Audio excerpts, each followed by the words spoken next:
500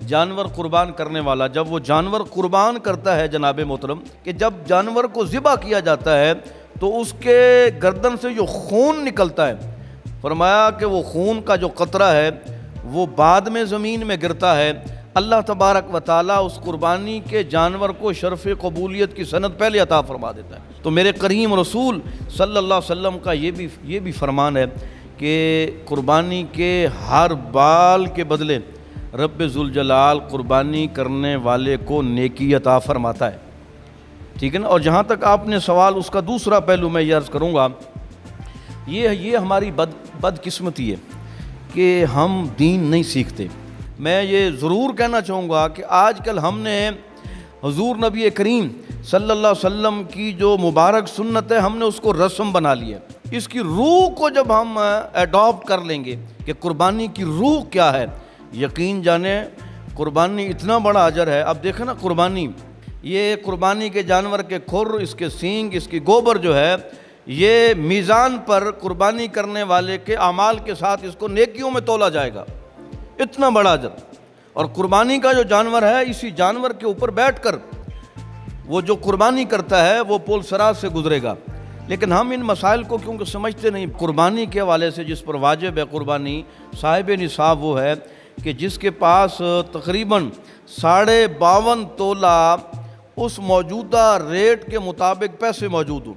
اور یہ تقریباً کوئی 1,35,000 34,000 33,000 روپیہ بنتا ہے۔ اگر حاجت اصلیہ یعنی ضرورت از زائد جو آپ استعمال کرتے ہیں، کھانا پینا، گاڑی، موبائل، اے سی، فریج، یہ برتن وغیرہ جو، اور لباس، جوتے، یہ آپ کی ضروریات کی چیزیں جو آپ استعمال کرتے ہیں روزانہ کی بنیاد پہ، ان چیزوں کے علاوہ جو گھر میں اور چیزیں فارغ، مثال کے طور پہ موبائل آپ کے پاس 4 ہے، یوز 1 کرتے ہیں، باقی فیشن ہے، وہ ان تینوں موبائلوں کو ملا کے اس کی رقم کو آپ جمع کریں کتنی بنتی ہے۔ اگر آپ کے پاس 1,35,000 روپے سے ابو بنتے ہیں یا اتنے ہیں تو پھر آپ پہ قربانی واجب ہے۔ تو سب سے پہلے قرآن اور حدیث کا حکم یہ ہے، اللہ رسول کا حکم یہ ہے کہ جو صاحب نصاب ہو وہ سب سے پہلے اپنی قربانی کرے۔ اس کے بعد اگر اللہ نے اسے دولت دی ہے، سرمایہ ہے،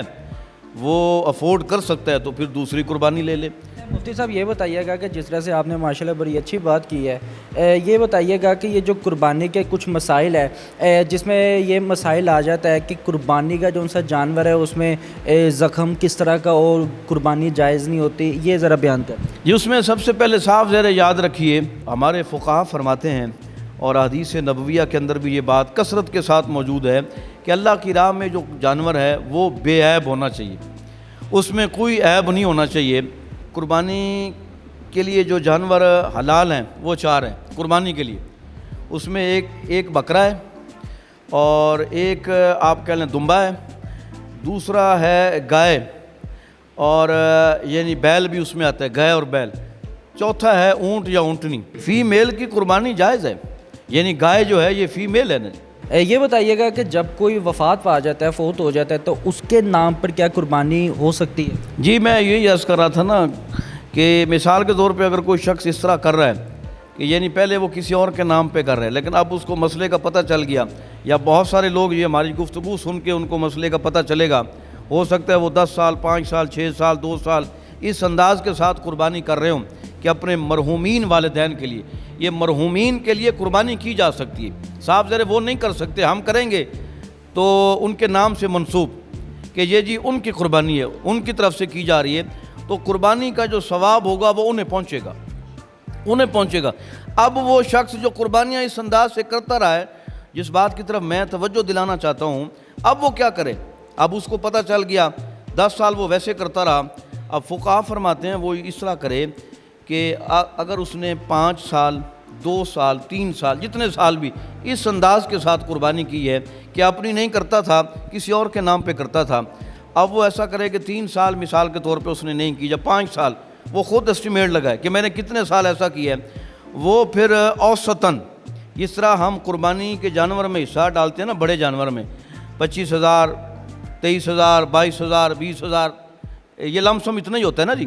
تو اس حساب سے اوسطاً وہ جتنی قربانیاں اس نے اس انداز سے کی ہیں اس کا وہ اسٹیمیٹ لگا کے کہ 3 تھی 5 تھی 4 تھیں، وہ ان کو پھر ساری رقم جمع کر کے عید کے جب 3 دن گزر جائیں تو وہ ساری کی ساری رقم جو ہے نا وہ غریبوں میں، یتیموں میں، مستحق افراد میں، فقیروں میں تقسیم کر دے، پھر وہ قربانی نہ کرنے کا اس کا کفارہ ادا ہو جائے گا۔ سب سے پہلے اپنی قربانی کرے، سب سے پہلے اپنی، پھر اللہ توفیق دے مرحوم والدین کے نام پہ کوئی اور مرشد فوت ہو گیا ان کے نام پہ کوئی اور، جس طرح میرے کریم رسول صلی اللہ علیہ وسلم ظاہری طور پہ پردہ فرما گئے ان کے نام پہ کی جا سکتی ہے۔ ہاں مثال کے طور پہ میں عرض کروں،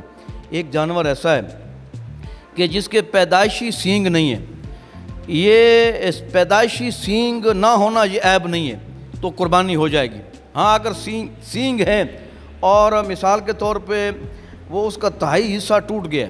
تیسرا حصہ ٹوٹ گیا تو پھر قربانی نہیں ہوگی۔ اب اگر کسی جانور کے پیدائشی طور پہ کان نہیں ہے تو اس کی قربانی نہیں ہوگی، لیکن اگر کان ہیں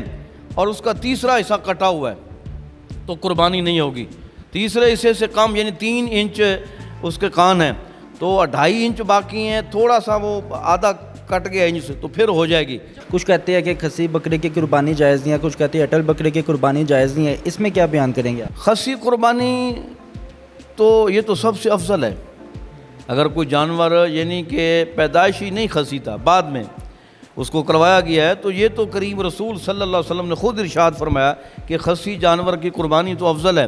مفتی صاحب یہ بتائیے گا کہ قربانی کے جانور کے جو حصے کیے جاتے ہیں 7 حصے کیے جاتے ہیں، کتنا وزنی جانور ہو تو اس کے 7 حصے کیے جاتے ہیں، یا صرف گائے میں یا اونٹ میں یہ حصہ ہوتا ہے؟ پہلی بات یہ ہے کہ جو بڑا جانور ہوتا ہے نا جی، گائے ہے، بیل ہے، اونٹ ہے، کٹا ہے تو اونٹنی ہے، اس میں 7 حصے ہوتے ہیں۔ قربانی کا جانور موٹا تازہ ہونا چاہیے، خوبصورت ہونا چاہیے، پلا ہوا ہونا چاہیے، اس کی زیادہ سے زیادہ خدمت کرنی چاہیے۔ ایک قربانی کے 3 حصے کرو، اس میں سب سے پہلا حصہ اپنے لیے رکھو،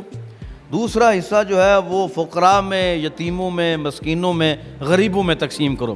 اور تیسرا جو حصہ ہے وہ اپنے جو ریلیٹیوز ہیں، جو رشتہ دار ہیں، آپ ان کو آپ ڈسٹریبیوٹ کریں۔ اچھا حضور یہ بتائیے گا کہ جس طرح سے یہ قربانی جب کرتے ہیں، قربانی کرتے وقت کبھی وہ پٹ کا گوشت نکال کر علیحدہ رکھ لیا، رانی نکال کے علیحدہ رکھ لی، اور اس کے بعد جو سا گوشت ہوتا ہے اس کو اس کے 3 حصے کر کے تقسیم کرتے ہیں، کیا اس طرح سے قربانی جائز ہے؟ ایسا نہیں ہوتا، ایسا نہیں، یہ قربانی کے روح کے خلاف ہے۔ مفتی صاحب یہ بتائیے گا کہ قربانی کا جو سا گوشت ہوتا ہے وہ محرموں میں 9ویں 10ویں محرم جو دلیم وغیرہ بنتے ہیں اس میں بھی شامل کرتے ہیں، کیا یہ ٹھیک؟ قربانی کا گوشت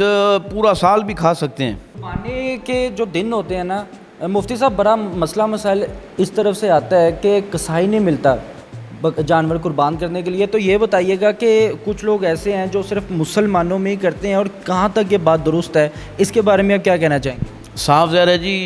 یہ جو قربانی ہے اس کی شرائط میں سب سے پہلی شرط یہ ہے مسلمان ہونا۔ جب یہ شرط ہے کہ مسلمان کے لیے قربانی جائز ہے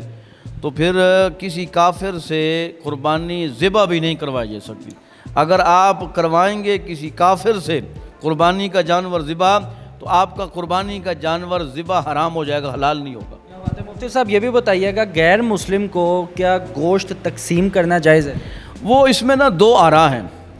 سب سے پہلی آراء تو یہ ہے کہ صاحب ذرا یہ قربانی کا جانور یہ جس طرح یہ ہے کہ تیسرا جو حصہ ہوتا ہے وہ غریبوں، یتیموں، مسکینوں میں، لیکن جس طرح زکوٰۃ کے 8 مصارف ہیں اس میں ایک مصرف یہ بھی ہے کہ مؤلفۃ القلوب، کہ غیر مسلموں کے دل جیتنے کے لیے کہ ہم ان کی خدمت کریں گے تو ہمارے اور زیادہ قریب آئیں گے، اور زیادہ قریب آئیں گے، اسلام کو سمجھیں گے، پھر ایک وقت ایسا آئے گا کہ وہ ہمارے دائرہ اسلام میں داخل ہو جائیں گے۔ اس نیت کے ساتھ آپ ان کو قربانی کا گوشت دے سکتے ہیں، یہ مؤلفۃ القلوب، ان کا دل جیتنے کے لیے، ان کی ہمدردیاں حاصل کرنے کے لیے کہ یار دیکھو مسلمان کتنے اچھے لوگ ہیں یار، یہ تو دین بڑا پیارا ہے۔ بہتر ہو گیا ناظرین، مفتی صاحب ہمارے ساتھ موجود تھے، اور یہ وہ ادارے میں ناظم اعلیٰ ہے جہاں پر 500 افراد کو ناظرین دوسرے دن عید کے گوشت تقسیم کیا جائے گا، اور ماشاءاللہ جو جھگیوں میں لینے والے ہیں ان کا ایک جھگی سسٹم بنایا ہوا ہے اسکول کا، ناظرین ان کو تعلیم دی جاتی ہے، اور ماشاءاللہ عید الاضحیٰ کے موقع پر ہم نے ان سے کچھ مسائل پوچھے ہیں قربانی سے ریلیٹڈ۔ اگر آپ کے مائنڈ میں بھی کوئی ایسا مسئلہ ہے تو آپ کمنٹ سیکشن پہ پوچھ سکتے ہیں، میسج کر سکتے ہیں، ہم ان کے پاس پھر دوبارہ حاضر ہوں گے اور آپ کے جتنے بھی مسئلے مسائل ہیں ان سے ہم